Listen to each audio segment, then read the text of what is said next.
Country hits, the 90s to now. Online radio. Countryhits.ie.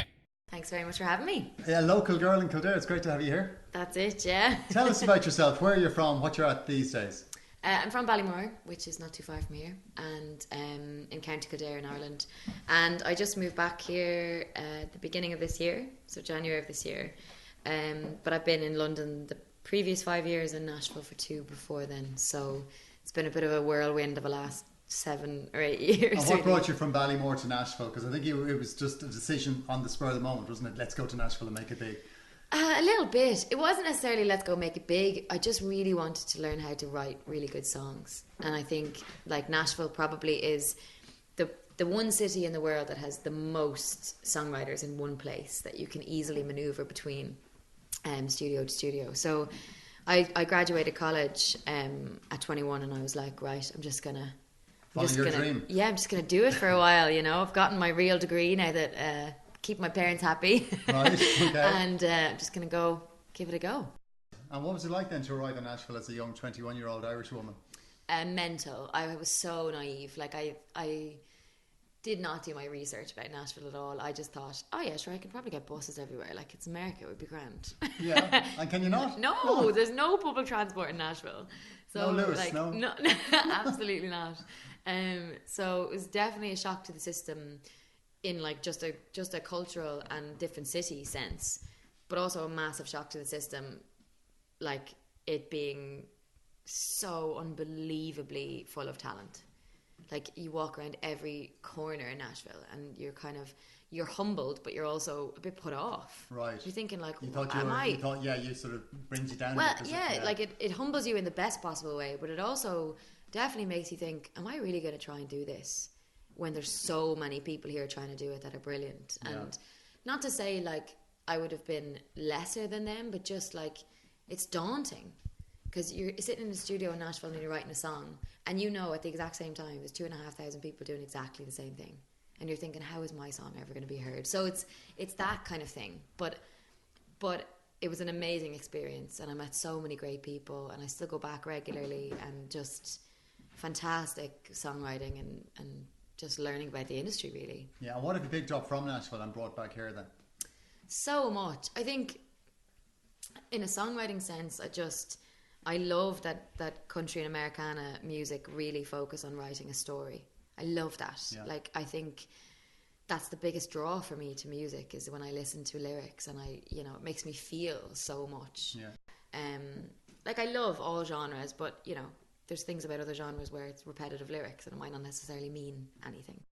And I would gravitate towards the lyrics of a song, storytelling of a song. So that for me was a big thing. But also just like... When did that start? As a child, or I think when you wasn't just when you went to Nashville? No, I think I've always been drawn to the stories and songs, and my mum would have introduced me to a lot of good music. Like she has good taste. Yeah, like who? Like a bit of everything in the sense of, I mean, Joni Mitchell to Mary Black to the Corrs to Reba McEntire and Garth Brooks and Trisha Yearwood, but she always liked the storytelling side of music, so I suppose I was brought up listening to that. Yeah. Trisha Yearwood, Reba McEntire, you're mentioning some of my favourite country singers there. Amazing. Yeah, absolutely. So good, yeah really absolutely. Good. So how would you describe your music? Is it country? I know, because your albums have been like Americana, there's been a bit of soul, I think, in there as well, and pop, even pop, I suppose, isn't it? Yeah, it's definitely, I think it's way more on the side of Americana than it is on country. There's country influences, massive country influences, but Americana is like this wonderful mix pot of like, you can have a bit of folk and a bit of country and a bit of pop and a bit of soul, and it doesn't have to be all one genre, which I really like about Americana. So I've kind of gravitated a lot towards that genre. Yeah, and the last album was that style. The next album, which is on the way, tell me about it. So the next album actually has been a massive amount of time in the making. We started it last October, so exactly a year ago. We started the recording. We finished all the tracking about 6 weeks ago, and now we're maybe even longer, about 8 weeks ago, and now we're in the mixing process. And you've written it yourself? Yeah. So I mean, half of the songs are co-written, half of them are kind of just me, But in London or Nashville or where? A bit of everything. I mean, there's one song on there that I wrote 7 years ago, which is mad. Do you know what I mean? Yeah. Like when you think about songs don't have an expiry date like that, which is a really nice thing, because you don't have to be like, oh, I've written a song and if I don't use it this year, I can never use it. Like some of these songs are old, some of them are brand new, some of them I wrote in London, some of them I wrote in America, some of them I wrote here in Ireland. So it's, songs, most of the songs have been written in the last 2 or 3 years.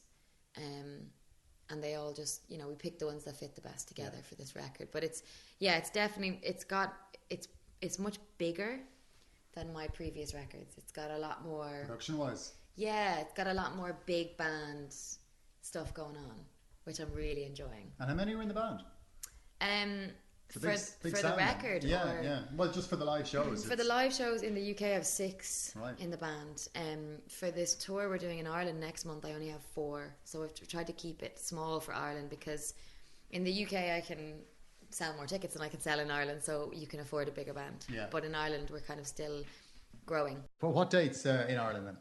I'm doing Cork Jazz Fest with Aslan at the Cork Opera House, and then I'm doing 8 of my own headline full band shows in November, which will be Roisin Dove in Galway, the White Horse in Ballincollig, St David's Church in Naas, Workman's in Dublin. So it's a mixed bag, trying to touch the whole country. And what kind of gig is it in a church then? It's St David's Church is a church. Yeah, the rest is of them them more acoustic then, or what way is that? No, we're doing a full band. You just have to be careful on the sound engineering side of it, so it doesn't so all you can't hear is just big bass drum, but it should be all right. Yeah, very good. And what are the plans then ahead of after the album release?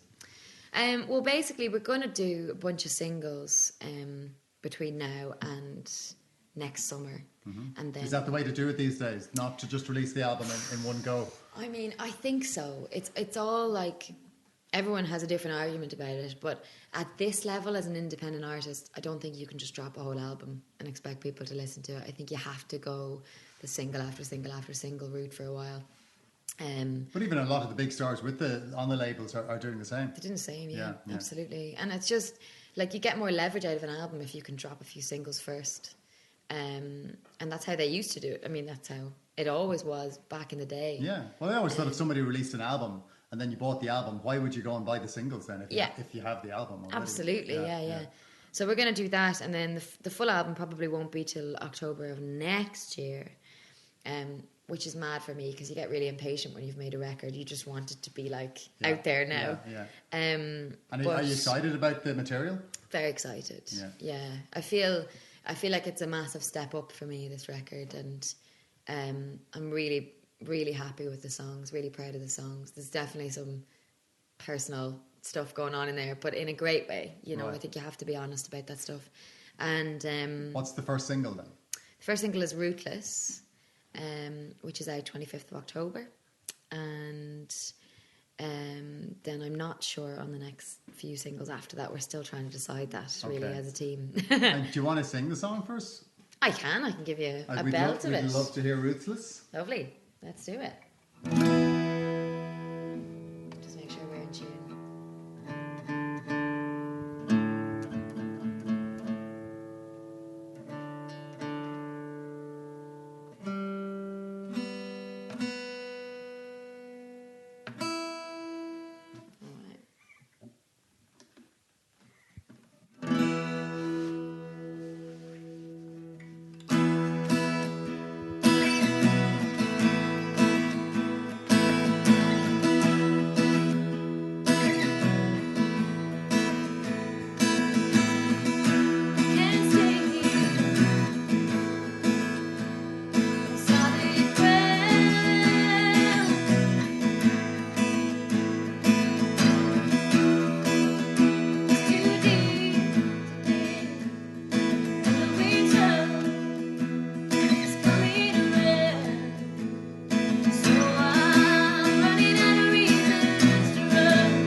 number one from the new album, Ruthless. Ruthless.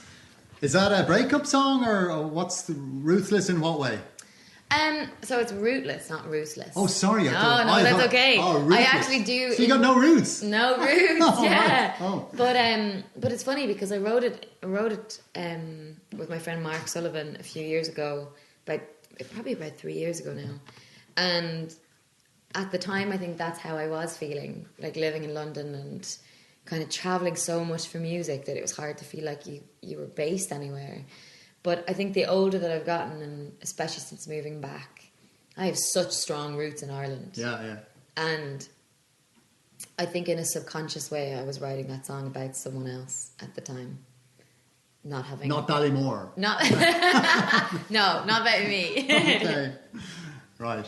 So Ruthless. That's it, yeah. Ruthless, yeah. You can't outrun these roots. That's what the Parmalee song called. That's roots. it, yeah. Very good. Okay, where is country music, do you think? I know you're not exactly country music, you're more Americana, but where is country music these days, do you think? Oh, I think it's in such an amazing place the last few years. I've been really fortunate to be part of the growth of it in the UK over the last kind of 3 or 4 years. And it's been amazing to watch all these new festivals popping up and all these young people like listening to the genre, which was never really a thing before. I mean, C2C has done massive things for country in the UK and in Ireland and in Germany too. So I think it's great. It's in a really good place, and it continues to grow. I think there's a lot of mixed bag country now. Yeah. Like there's you've got bro country, you've got rock country, you've got country pop, you've got all these different things going on that certain people are really against. Like they only want country to stay as this old genre. Country, yeah. Exactly. Yeah. But I think in order for... How do you sit on that one?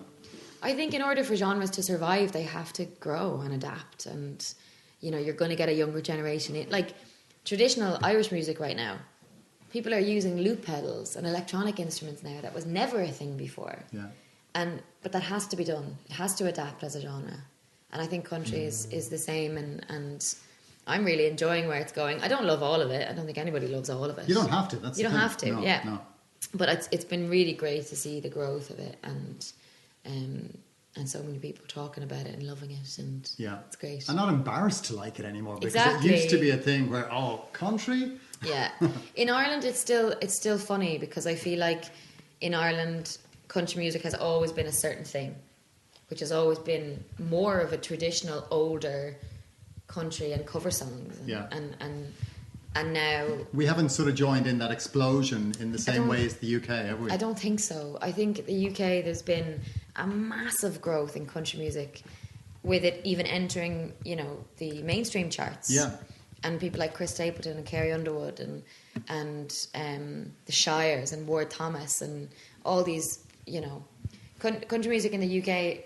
It's been great to be a part of it because actually the UK has been able to mold it as its own thing. It doesn't have to be American country. Yeah. UK country is now its own thing. Yeah. But yeah, I think in Ireland it's still, I don't know, it's still hard. There's Irish country and there's still a difference there. There's still a difference. Yeah. And a lot of Irish people, like when I come home now, and that's why, I mean, my music would be more Americana anyway. So would you be classed as an Irish country star? I don't know. I don't think so. No, I don't think so. But I think here when I do shows and when I do radio, people are like, oh, so you do country and Western? And I'm like, no. And less of the Western. I don't even know where the Western came from. But also like when people come to see the show, they're like, that's not country. And I'm like, well, actually, there's loads of elements of country in my music. Yeah. It's just not the country you think about. When you hear that word, Well, it's not the dancing country scene that we have No. here in Ireland, No. which is a total different genre altogether. It is a different genre. Yeah. And kudos to everybody in that genre as well. Yeah. It just wouldn't be the stuff I'm doing. Yeah. So where are you going to be in about 5 years or so? Where do you see yourself? Are you based here, London, Nashville, where? I would really like to stay based in Ireland. I love Ireland. And I mean, with this career, you are always going to travel anyway. Mm-hmm. So it doesn't matter too much where your base is, so long as you're near an airport and you can be creative in that base. Yeah. Then it's kind of fine. And I find that and since you've got I've access moved to back. social media. That's it, yeah. You got high-speed internet. But like, there's loads of people that in Ireland that I collaborate with and I work with, and I just travel a lot. So I would definitely like to stay in Ireland. Right. And just touring, keep, So there'll be more dates. This is the initial tour. There'll be more dates, obviously, on the way. There's a lot more for next year. Great. There's something. Is there something big coming up that you teased, I think, on your website? Are you allowed to say what that is, or can you tease it a bit more? Yeah, I did an album with Universal called Now That's What I Call Country. Yeah. So it's kind of the greatest hits in country music from Patsy Cline up to Maren Morris. Okay. And I'm singing all the females on that album. So I'm not quite sure when the album's coming out, but we are touring it next year. So I don't think I can say the exact dates yet, but we're touring it in Ireland and the UK next year. And will any of those songs be released? Yeah. Yeah. Yeah. Not under my project. But the whole album. But the whole album will be out, yeah. Yeah. So I'll be able to walk in and buy my own record. And what Maren Morris song did you cover? My Church is the one on the record. Excellent. Yeah. Great. And what other songs? Give us a few. There's Crazy by Patsy Cline. Yeah. Boulder to Birmingham by Emmylou Harris, which is one of my all-time favourites. And I mean, there's Chris Stapleton and Johnny Cash, and there's loads of. You've done great. females, yeah. Yeah, well, we did a few a song that would have traditionally been sung by a male. I might sing on the record, and Darren, who does the lead males on the record, he sang some that were traditionally by a female singer. So we mixed it up a little bit. We didn't want if you're doing one of those records, you never want it to sound exactly like the original song. So we tried to make them our own a little bit. Yeah. Well, I know you're a big Ryan Adams fan as well. And I know. I've heard you say before you loved what he did with Taylor Swift's music. So, I thought that was genius. Yeah. So good. I mean, I'd like to do that with you just replicated that. Yeah, that's true.